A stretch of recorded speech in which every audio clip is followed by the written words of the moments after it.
Welcome back to SOS Podcast di episode keempat. Masih bersama dengan aku, Hegi Silo.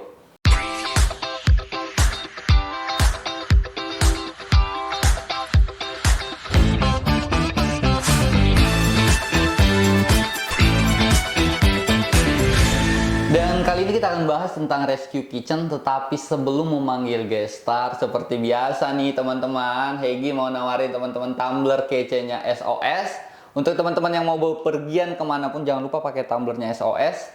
Karena dengan membeli tumbler SOS, teman-teman juga berarti membantu kita feeding and helping more people di Bali. Jadi nggak sekedar cuman beli doang nih. Oke, jangan lupa ya klik linknya di sini. Baiklah teman-teman semuanya, kita panggilkan guest star kita lagi yang super duper kece juga nih. Nggak kalah kece sama guest star di episode sebelumnya, yang akan bahas dan sudah expert di Rescue Kitchen. Ini dia.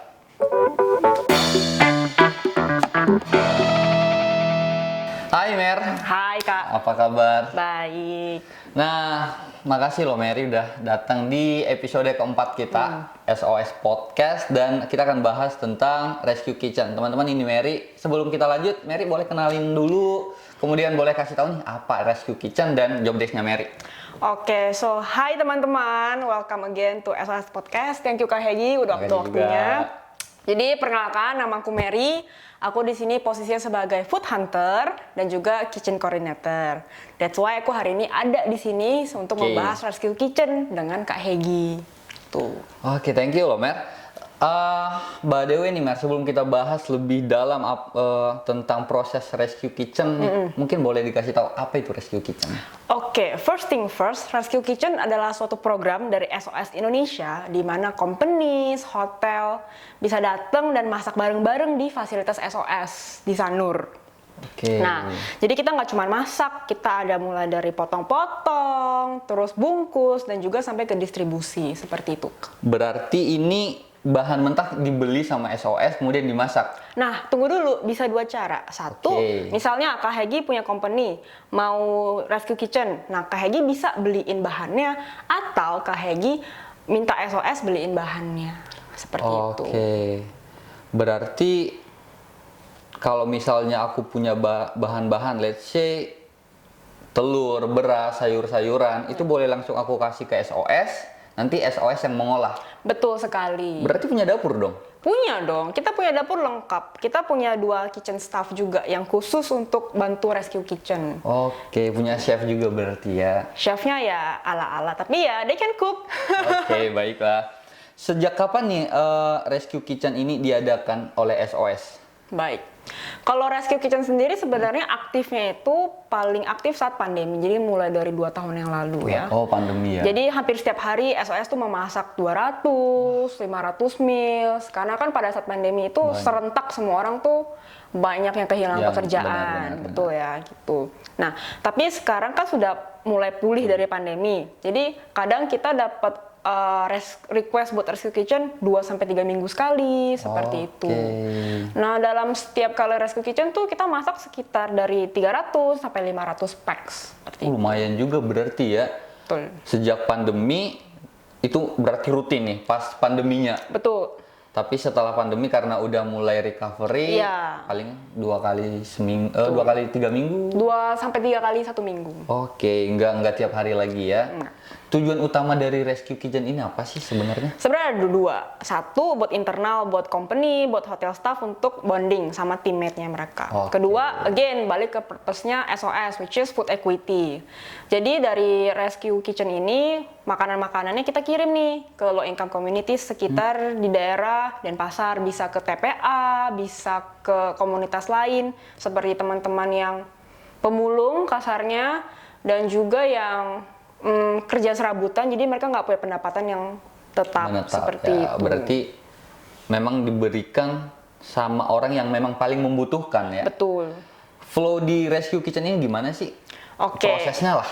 Oke. Contohnya, kayak Hegi punya company ya, atau hotel Hegi misalnya. Hegi, keren gak? Misalnya dia request nih mau Rescue Kitchen, berapa packs? 300. Oke, bisa tanggal sekian. Kalau kosong ataupun nggak berbarengan dengan yang lain kita bisa. Nah, berapa orang nih?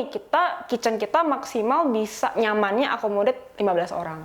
Satu kitchen 15 orang Betul, langsung bisa 15 masak orang. gitu. Iya, Wih, betul. keren-keren. Kalau misalkan lebih dari 15 itu agak susah gitu. Oke. Jadi hanya orang-orang terpilih. Oh, hanya orang-orang terpilih yang Betul, ikut rescue betul, kitchen ya. betul. Baiklah.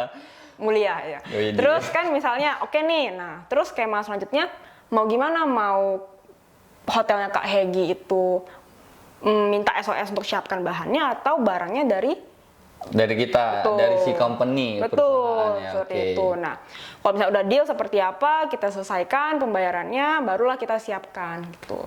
Biasanya rescue kitchen ini dimulai dari jam 9 pagi. Dari jam 9 Tuh, ya. sampai selesai distribusi ya kurang lebih sampai jam 1. Tapi kebanyakan sih selesainya para donatur ini mau selesainya sebelum makan siang, jadi mereka hanya sampai jam 12. Oh. Berarti nih itu kan dimulai dari pagi nih, let's say jam 9 pagi, kemudian didistribusikan, diusahakan pada jam makan siang berarti ya. Betul. Nah, tadi Mary sebutkan itu ada sekitar 15 nyamannya 15 Betul. orang lah yang enak bisa masak di dapurnya SOS. Nah, kira-kira apakah nih misalnya si company A memberikan dana untuk rescue kitchen, apakah mereka memberikan dana SOS yang memasak atau mereka ikut berpartisipasi nih, mereka ikut motong atau gimana sih? Bisa keduanya Kak, jadi kita Oke. fleksibel. Kalau misalnya ternyata company Kak Hegi tuh nggak ada waktu atau staffnya pada sibuk semua. Nah SOS tuh punya teman-teman volunteer yang senang sekali membantu kita kalau misalnya ada rescue kitchen seperti itu. So don't worry if you don't have time or people, kita tetap bisa jalan kok. Oke, jadi buat teman-teman yang ada di luar sana punya company, ketika kalian mau membantu SOS dalam menolong orang-orang ada di Bali dengan rescue kitchen, teman-teman boleh kasih dana. Ketika teman-teman tidak bisa ikut bergabung, nggak apa-apa, rescue kitchen-nya tetap berlangsung ya. Betul. SOS yang ngerjakan nanti akan tetap didistribusikan. Atau teman-teman bisa ikut bergabung mulai dari motong, masak, hingga bungkus gitu ya. Ya, dan ikut distribusi Ikut sebenarnya. distribusi. Betul. Wah, keren. Berarti emang tujuannya emang bagus ya. SOS ini maksudnya tidak hanya dalam surplus foodnya, tetapi bisa masak juga, jadi orang-orang lebih aktif berpartisipasi. Tuh, ya. jadi mereka satu sisi mereka bisa lihat, oh benar loh kehidupannya ada yang kurang, misalnya low income seperti itu. Jadi nggak cuma ke hotel, restoran, tapi juga ada ke kalangan komunitas seperti itu. Oke, berarti tadi itu yang dikirim ke beberapa TPA mungkin ya, kemudian beberapa panti asuhan begitu ya. Memang orang-orang yang paling membutuhkan lah yang akan menerima makanan yang akan kita distribusikan. Ya, tapi makanannya nggak sembarangan juga Kak sebenarnya. Jadi boleh diceritakan gimana? Ini makanan kita tuh nutritionally balanced. Nah, dia berarti bukan hanya kasih makanan, nih makanan bukan nggak sembarangan, betul. Oke, baiklah, keren. Jadi kita tuh ada nasi utama karbohidrat, terus kita ada sayuran juga nih. Biasa sayur mayur tuh capcay ya, udah gabung-gabung. Terus ada juga proteinnya antara telur, tempe, tahu, atau misalkan kalau misalkan ada nih mau donasi ayam ya kita goreng ayam seperti itu. Berarti tim kitchen-nya SOS sudah memikirkan tidak hanya membagikan makanan, tetapi makanan bergizi lebih tepatnya ya. Kak, Jadi orang-orang memang menerima makanan dengan kebutuhan gizi yang cukup. Diharapkan begitu ya. Betul. Selama diadakannya rescue kitchen ini di SOS, berapa meals paling banyak misalnya sekali rescue kitchen mungkin 300-400 Paling berapa? banyak pernah 500 sih. Pernah 500 meals. Iya. Itu langsung dibagikan ke satu tempat atau Ke beberapa tempat Kak, karena tempat 500 jumlah cukup banyak. Iya ya. Tuh. Keren banget ya. Berarti 500 meal itu dari satu company? Iya. Atau pernah nggak ada dua company bergabung langsung mengadakan rescue kitchen yang sama? Sejauh ini belum pernah Belum sih. ya. Iya. Oke, berarti si company atau perorangan ada mungkin melakukan rescue Perorangan kitchen? ada. Ada juga ya? 2 bulan lalu ada seseorang dari Singapura. Dari Singapura? Ya, 500 bahkan dia 500. sendiri ya. Wah, teman-teman yang lain jika mau bergabung di SOS Rescue Kitchen, boleh langsung ini dihubungi ke siapa nih? Langsung dihubungi ke aku karena kebetulan aku kitchen coordinatornya. Oke, kontaknya ada di sini ya teman-teman. Boleh langsung hubungi Mary kalau mau berpartisipasi dan ikut membantu dengan mengadakan Rescue Kitchen ya. Langsung ke Mary berarti. Betul. Sejauh ini yang udah Mary ikutin nih, kapan ada nggak yang paling menarik, hal yang paling menarik pada saat Rescue Kitchen itu? Paling menarik.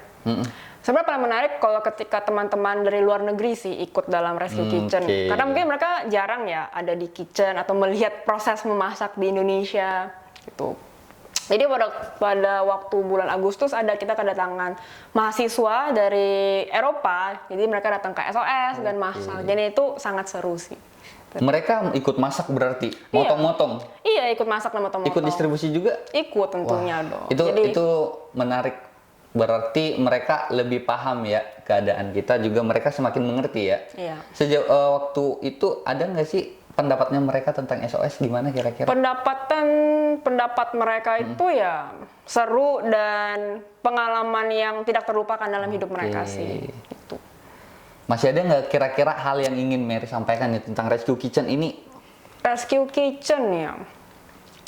Kalau bisa jangan cuman kasih uangnya sih, tapi harus ikut dalam prosesnya. Karena dengan demikian tuh para donatur tahu bagaimana sih capeknya di dapur, capeknya mengolah makanan, dan capeknya distribusi seperti itu. Dan mereka juga nantinya bisa lebih paham keadaan-keadaan yang menerima makanan yang kita distribusikan. Betul, Ya. seperti itu. Makasih banyak loh Mary udah sharing ke kita, ke teman-teman yang ada di luar sana tentang Rescue Kitchen-nya SOS.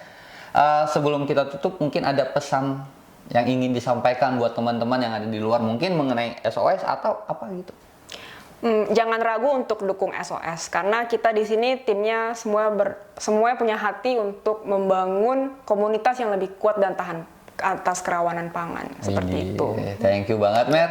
Sebelum kita tutup nih, kita punya tagline.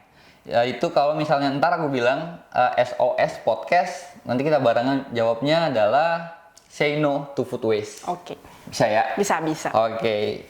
SOS Podcast, Say No to Food Waste.